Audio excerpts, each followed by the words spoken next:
They called him the Great Stone Face. For 20 years he made the world laugh without ever cracking a smile himself.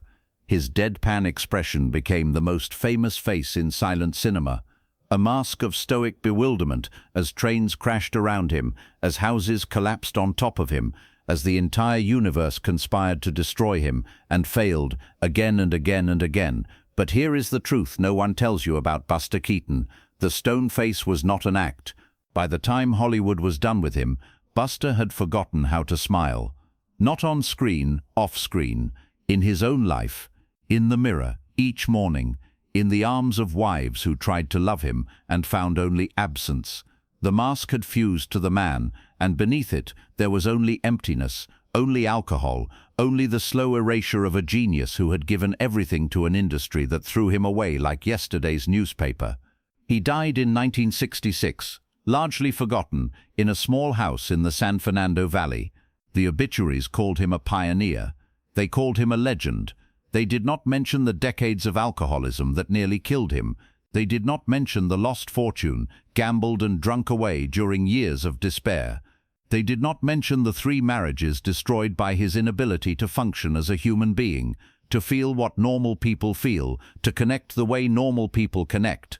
This is the story of the comedian who never laughed, the genius who was erased by the system that made him, the man who invented physical comedy as we know it, and was rewarded with poverty, obscurity, and a lifetime of wondering what went wrong. The Great Stone Face was not a character, it was a prophecy. Joseph Frank Keaton was born on October 4, 1895, in Piquia, Kansas, into a family of vaudeville performers who lived on trains and in boarding houses, who knew nothing of stability or permanence or the ordinary rhythms of settled life. His parents, Joe and Myra Keaton, traveled the country performing a knockabout comedy act, the kind of violent physical humor that audiences of the era found hilarious.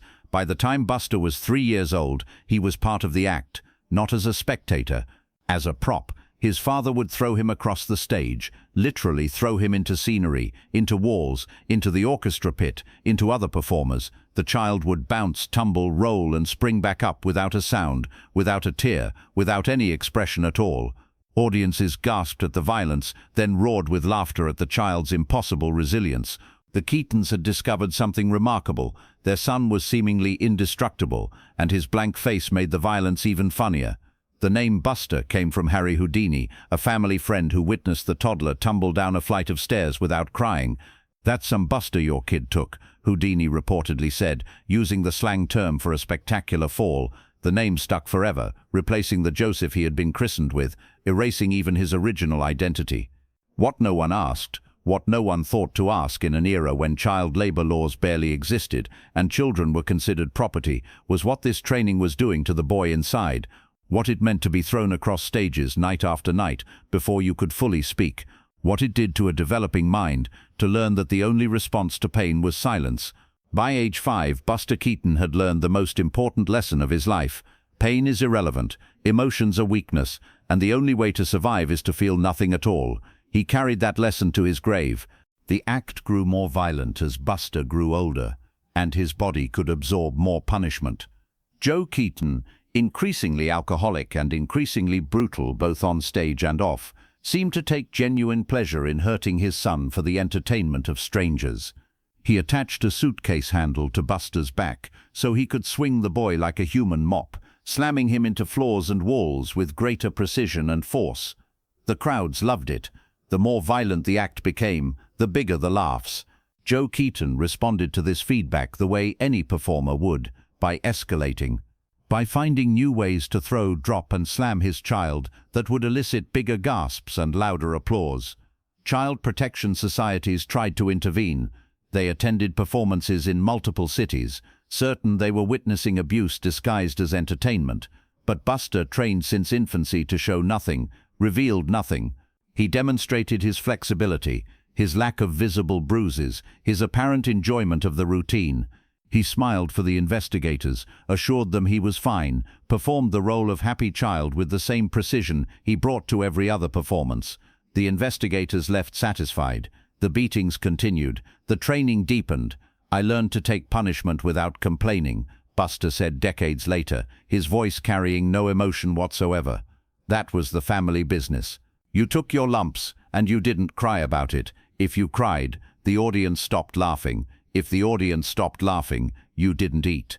He never learned that there was another way to live. He never learned that some pain deserved acknowledgement. He never learned that the stone face that made audiences laugh was slowly killing the person behind it. By 1917, vaudeville was dying and movies were the future. Buster, now 21, walked away from his family's act, walked away from his alcoholic father and the only life he had ever known, and into the studio of Roscoe "Fatty" Arbuckle, the biggest comedy star of the era. Within hours of arriving on set, Buster was disassembling cameras to understand how they worked. He studied the mechanics of filmed comedy with the intensity of a scientist, the obsession of an artist, the desperation of someone who had finally found the thing he was meant to do. Arbuckle recognized genius immediately. He had seen hundreds of performers, worked with dozens of comedians, and he had never encountered anyone like Buster Keaton. He gave Buster creative freedom, let him experiment with cameras and editing and staging, watched in amazement as the young man invented gags that seemed to defy physics and logic and everything audiences thought they knew about comedy. By 1920, Buster had his own production company. He controlled everything: writing, directing, starring, editing. For the first time in his life, no one was throwing him across a stage. He was the one in charge. By 1923, he was making feature films that would be studied in film schools a century later. The General, Sherlock Jr., Steamboat Bill Jr., The Cameraman, Seven Chances, Our Hospitality, one masterpiece after another, each one pushing the boundaries of what cinema could accomplish, each one more technically ambitious than the last. He did his own stunts, all of them. Every fall, every crash, every impossible physical feat that was Buster, not a double, not a trick, not an illusion. When a house facade collapsed around him in Steamboat Bill Jr., missing his body by inches through a precisely positioned window frame, there was no trick photography, no stunt double, no safety net. Buster stood in exactly the right spot and trusted mathematics and carpentry to save his life. One calculation error, 1 inch in either direction, and he would have been crushed. The 2-ton facade would have killed him instantly. He did it in one take. Of course he did. He broke his neck during the filming of Sherlock Jr. and did not realize it until years later when an X-ray revealed the healed fracture. He had continued working, continued falling, continued being thrown around sets because pain was irrelevant. Pain had always been irrelevant. That was the lesson of his childhood, and he had learned it too well to unlearn it now. The stone face never cracked. The body never complained. The work was everything. Critics of the 1920s understood they were witnessing something unprecedented. Buster Keaton was not merely funny. He was mathematically funny, architecturally funny, philosophically funny. His gags were constructed with engineering precision, each element calibrated for maximum effect. His timing was inhuman in its perfection. His face, that famous immobile face, served as a blank canvas onto which audiences projected their own emotions. Charlie Chaplin got the love. His little tramp character was sentimental, emotional, designed to make audiences cry as often as laugh. Harold Lloyd got the money. His optimistic go-getter character was perfectly suited to the prosperity of the roaring 20s. But Buster Keaton got the respect of everyone who understood what they were watching. His comedy was pure, unsentimental, rigorous. It did not ask for sympathy. It did not chase tears. It simply demonstrated with mathematical precision what a human body could survive. The greatest comedian of them all, Orson Welles would later call him, and maybe the greatest director, certainly the most inventive visual mind I've ever encountered. At 30 years old, Buster Keaton was a millionaire, a genius, and the most acclaimed comedian in the world. His future seemed limitless. His control seemed absolute. He was about to lose everything. In 1928, Buster Keaton made the worst decision of his life. His brother-in-law, Joseph Schenck, convinced him to give up his independent production company and sign with Metro-Goldwyn-Mayer, the most powerful studio in Hollywood. On paper, it made sense. Sound cinema was coming. The Jazz Singer had premiered the year before, and independent producers faced enormous costs to convert their facilities. MGM had resources, distribution networks, technical capabilities, the security of a regular salary. Buster would no longer have to worry about financing, marketing, or the business side of filmmaking. He could focus purely on his art. What Buster did not understand, what he could not understand, because he was an artist and not a businessman, because he had spent his entire life focused on the physical and not the political, was that MGM did not want his art. They wanted his face on their products, controlled by their executives, shaped by their committees, reduced to a component in their factory system. "It was the worst mistake of my career," Buster said years later, and the regret in his voice was the most emotion anyone had ever heard from the great stone face. "I gave up everything, my independence, my control, my whole way of working, for nothing. For security that turned out to be a prison. The prison doors closed immediately and completely." MGM operated on the factory system that would define Hollywood for decades. Scripts were written by committees of writers who had never met. Gags were approved by executives who had never performed. Directors followed orders from producers who answered to accountants, who answered to bankers in New York. Buster had spent a decade building gags organically, discovering them through experimentation and improvisation, letting physical comedy emerge from situation and character and the specific possibilities of each location. MGM wanted scripts locked before filming began. They wanted predictability. They wanted to know exactly what they were getting before they spent a single dollar. They would hand me a script, Buster recalled, and I would say, "But this gag doesn't work. Let me show you why." And they would say, "The script has been approved. Shoot the script." I would shoot it, and it wouldn't work, and they would blame me. His first MGM films were compromises, Buster's instincts fighting against the studio's demands, neither side fully winning. His second batch were disasters, the studio taking more control, Buster's voice disappearing entirely. By 1933, MGM had decided he was more trouble than he was worth. Too expensive, too demanding, too difficult, too much of an artist in a system that manufactured product. They fired him. In 5 years, Buster Keaton had gone from the most acclaimed comedian in cinema to an unemployable has-been. His independent films were tied up in legal disputes. His MGM films were embarrassments he refused to discuss. His fortune, badly invested during the stock market crash, had evaporated like morning fog. And there was something else. Something that had been building for years, fed by the pressures of MGM and the loss of creative control and the slow realization that everything he had built was being destroyed. Buster Keaton had started drinking. The alcohol had always been there, lurking in the background like a family curse. His father had been a drunk, a violent, unpredictable drunk, whose alcoholism had eventually destroyed the Vaudeville act and driven the family apart. Vaudeville culture ran on whiskey. Hollywood culture ran on whiskey. But Buster had controlled it during the years of independent production, when every day brought new challenges that required clarity, when the work was too important to approach impaired. He drank, but he did not disappear into drink. He maintained the boundaries that separated functional drinking from destruction. MGM broke those boundaries. The frustration of watching his vision corrupted, of fighting executives who knew nothing about comedy, of slowly losing everything he had built. It was too much. The man who had learned as a child to feel nothing discovered that alcohol helped him feel even less, helped him escape the prison of his own mind, helped him forget what he had lost. By 1933, he was drinking a bottle of whiskey a day. By 1935, it was 2 bottles. His second wife, May Scriven, had him committed to psychiatric facilities multiple times. He escaped. He kept drinking. He lost May. He lost houses. He lost cars. He lost everything except the bottle. "I wasn't trying to kill myself," he said later, with the matter-of-fact tone of someone describing the weather. "I was trying to disappear, and for a while there, I almost succeeded."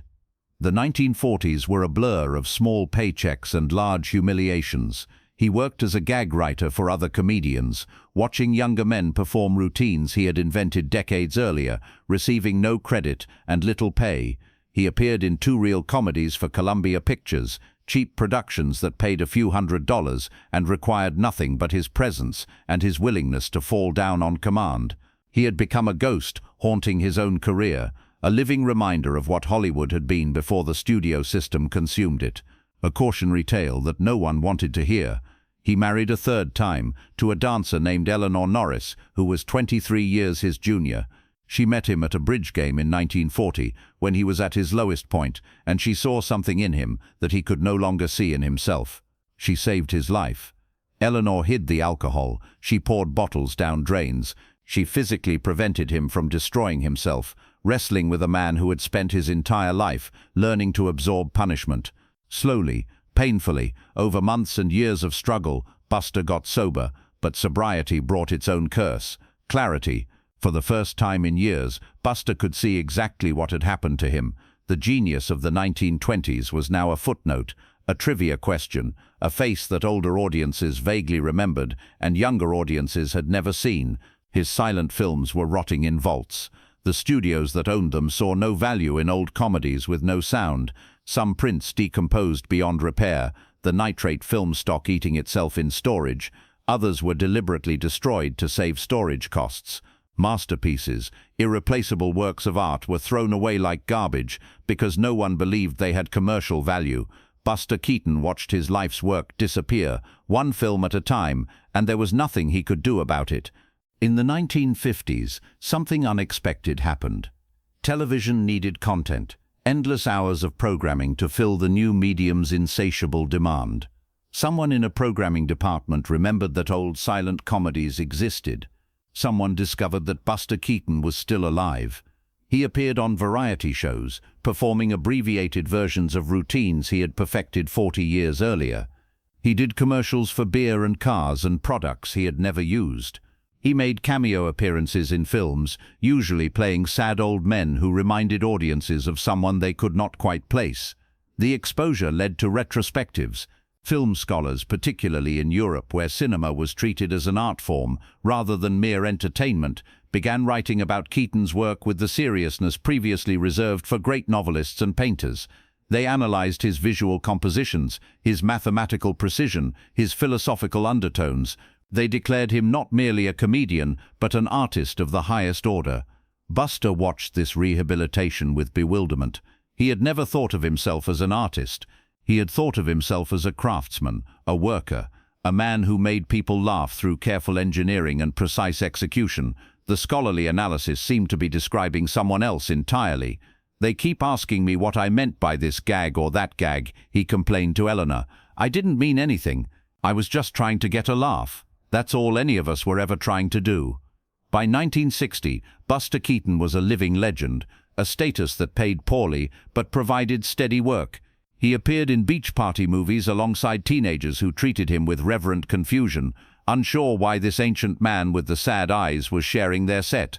He toured with circuses and stage shows, performing for audiences who had discovered him through television. He traveled to film festivals where audiences who had never seen him in his prime gave him standing ovations that lasted minutes. The most meaningful recognition came in 1959 when the Academy of Motion Picture Arts and Sciences gave him an honorary Oscar for his unique talents which brought immortal comedies to the screen. He accepted it with the stone face, thanked the audience briefly, and walked off stage. The applause continued long after he disappeared into the wings. He did not return for it. Privately, he was dying. Lung cancer, diagnosed in 1966, spread with the inevitability of a gag he could not escape. He knew the end was coming. He could feel it in his body, the body that had absorbed so much punishment and finally found something it could not survive, but he kept working. Weeks before his death, he appeared in a film called A Funny Thing Happened on the way to the Forum. He performed physical comedy at 70 years old, sick, exhausted, knowing each fall might be his last. The director watched in amazement as this ancient man executed pratfalls that would have injured performers half his age. "How do you do it?" the director asked. Buster shrugged, a gesture, not a word. He had never learned to explain himself. He had never learned to articulate the physics and the timing and the decades of broken bones that made his comedy possible. He had only learned to perform. On February 10, 1966, Buster Keaton died in his sleep at his home in Woodland Hills, California. He was 70 years old. The lung cancer had finally finished what MGM and alcohol and time had started. Eleanor was by his side. She had been by his side for 26 years, through the worst of the drinking and the slow climb back and the final recognition that came too late to matter. The stone face was peaceful at last. The obituaries were respectful but brief. Silent comedy was ancient history by 1966. the teenagers watching beach party movies had no idea who the old man with the sad eyes had been. The industry that had created him and destroyed him and forgotten him offered polite tributes and moved on to the next thing, but the films survived, some of them anyway. The prints that had not rotted, the negatives that had not been destroyed, the copies that collectors had hidden away in basements and archives, they emerged, slowly, over the following decades. Film restoration became an art form, and Buster Keaton's work became its holy grail. The General, once considered a box office failure, was restored and re-released to universal acclaim. Sherlock Jr. was analyzed frame by scholars who marveled at its technical innovation. Steamboat Bill Jr. was shown to new audiences who gasped at the house facade stunt exactly as audiences had gasped in 1928. The rediscovery continued. Each generation found Keaton anew, recognized his genius anew, wondered anew how such brilliance could have been forgotten. Today, Buster Keaton is universally acknowledged as one of the greatest filmmakers who ever lived. His influence is visible in every action sequence, every precisely timed physical gag, every comedian who trusts their body to tell the joke. Jackie Chan calls him the master. Every stunt performer knows his name. Every film student studies his techniques. But Buster did not live to see this full vindication. He died believing himself a has-been, a curiosity, a man whose best work had been destroyed and whose worst years had defined him. Walk into any film school today, show students The General.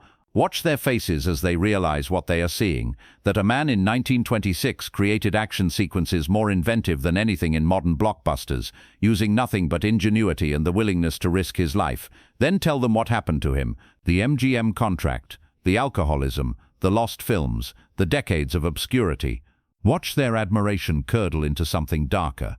Buster Keaton's story is not just a tragedy of one man. It is a tragedy of systems, of industries that consume genius and discard it, of corporations that value control over creation, of a culture that forgets its artists the moment they stop being profitable. In one of his final interviews, Buster was asked if he had any regrets. He sat in silence for a long moment, so long that the interviewer wondered if he had heard the question. "I should never have signed with MGM," he finally said. "That's the only regret that matters. Everything else, the drinking, the marriages, the lost money, all of that came from that one decision. I gave them control, and they destroyed me." He paused. His face, even in old age, retained its remarkable stillness. But the work is still there, some of it anyway, and maybe that's enough. Maybe the work outlasts everything else, the studios, the executives, the whole damn system. Maybe 100 years from now, someone will watch The General and laugh, and they won't know anything about MGM or what they did to me. They'll just laugh.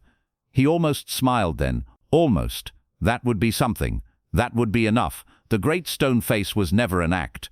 It was a survival mechanism learned in childhood, when a small boy discovered that showing pain only invited more pain.